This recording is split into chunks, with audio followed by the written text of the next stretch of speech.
When we think about perception, we often focus on the things we see or hear. But long before we open our eyes or pay attention to sound, our skin is already giving us information about the world.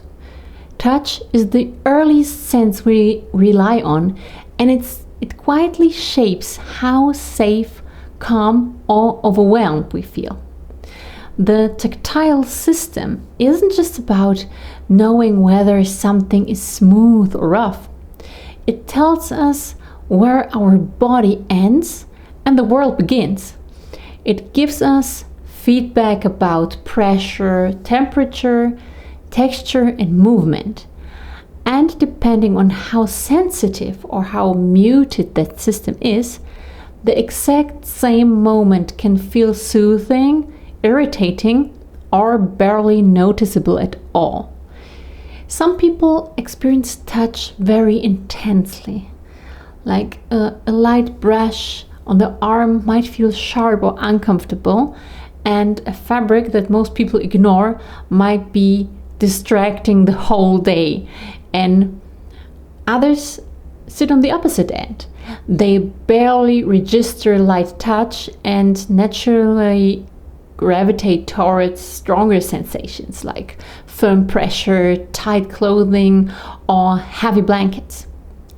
These aren't problems, they are simply different ways the nervous system handles input.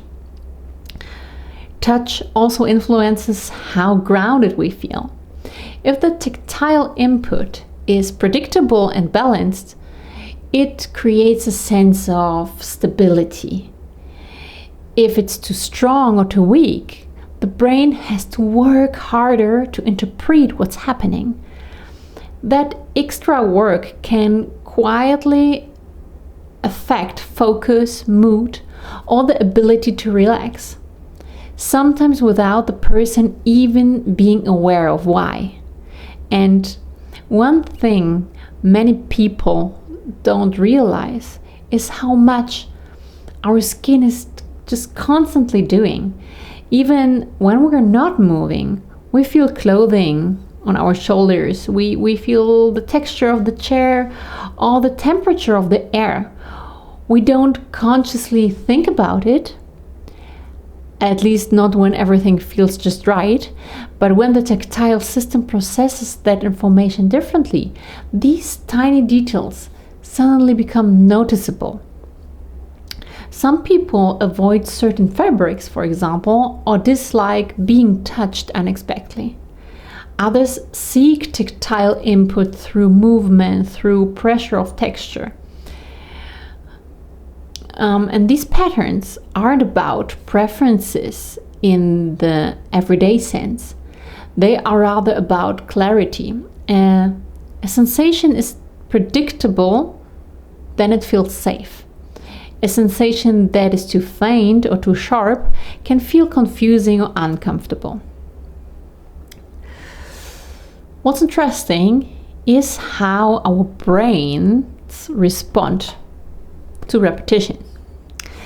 Many people tune out familiar sensations automatically. That's what our brain does.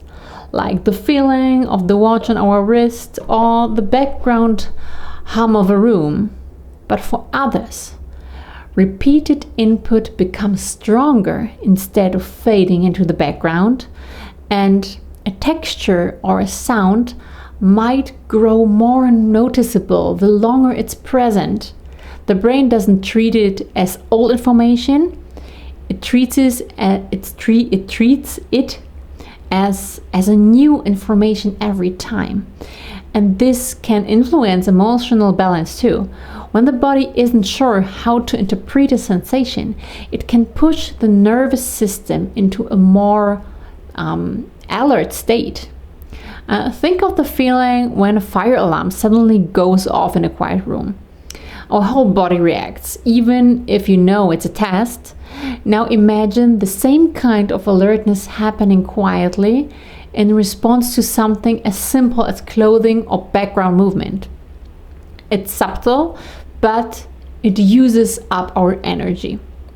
On the other side of the spectrum, people who crave tactile input often use it to feel more organized or present.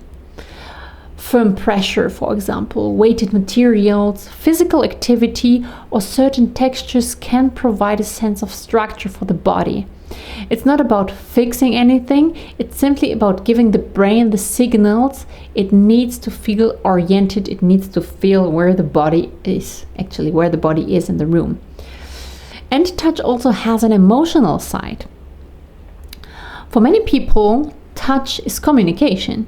It's comfort, it's closeness, it's reassurance.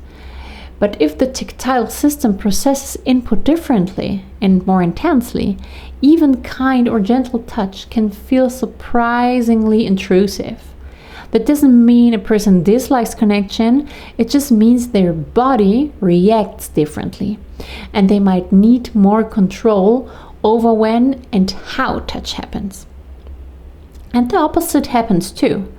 Some people feel grounded by physical contact and naturally seek it out more than others do.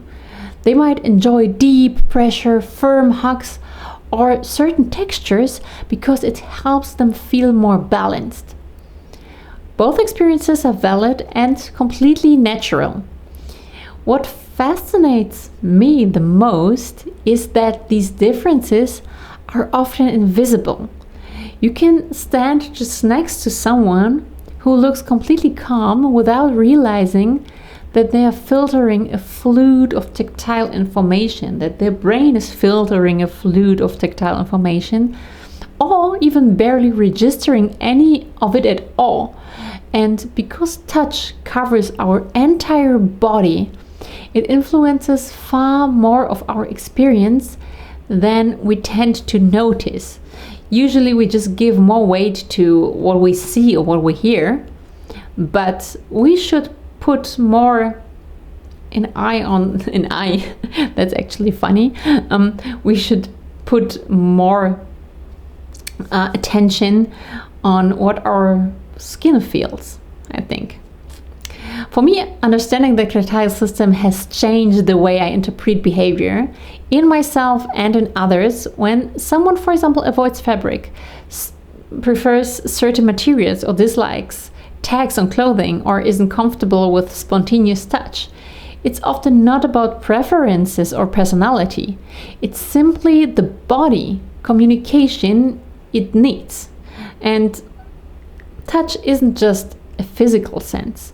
It's one of the ways we navigate the world, organize ourselves, and find comfort.